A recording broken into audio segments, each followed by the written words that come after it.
Now, London is on the home stretch for the Olympics, but there could be one insurmountable final hurdle for visitors. Some fear the country's transport system won't be able to handle a huge number of spectators, as RT's Ava Bennett explains. Welcome to Britain, where you'll be greeted by queues longer than many flights to get here. The maximum wait for passport checks at London's Heathrow Airport should be 45 minutes. But these passengers were stuck for up to 2.5 hours last month as Britain's busiest airport seized up. Why? Because it rained, says the government.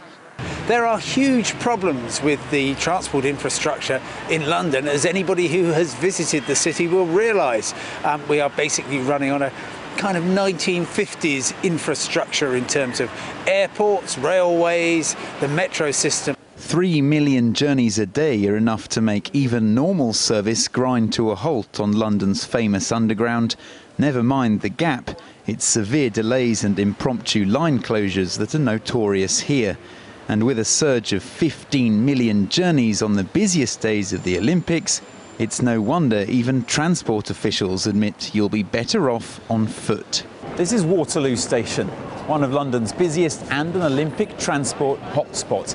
In fact, it's expected to be so congested here during the Olympics that people are already being handed maps like these, telling them how to avoid stations like this one and advising them to walk to work during the Olympics because it'll be quicker than taking the tube. The advertising may be light-hearted, but walking to work is no laughing matter for most commuters. We're not hiding behind the fact that the network's going to be busy, and that's why we're giving people that sensible guidance and advice so that they can avoid those hotspots. And the brakes are on the buses too. This London icon may not be seen at all this summer. Drivers are threatening to strike because they're London's only transport workers not in line for Olympic bonus pay. Without them, it'll leave another 6 million passengers to squeeze onto the tube. If London's buses do come to a standstill because of strike action that our members will have been forced into, this city will be gridlocked. Nothing will move.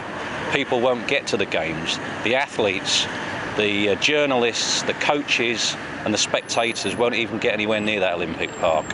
With barely 2 months left, much of London 2012 is on the home straight. But in getting from A to B, there are still plenty of hurdles ahead.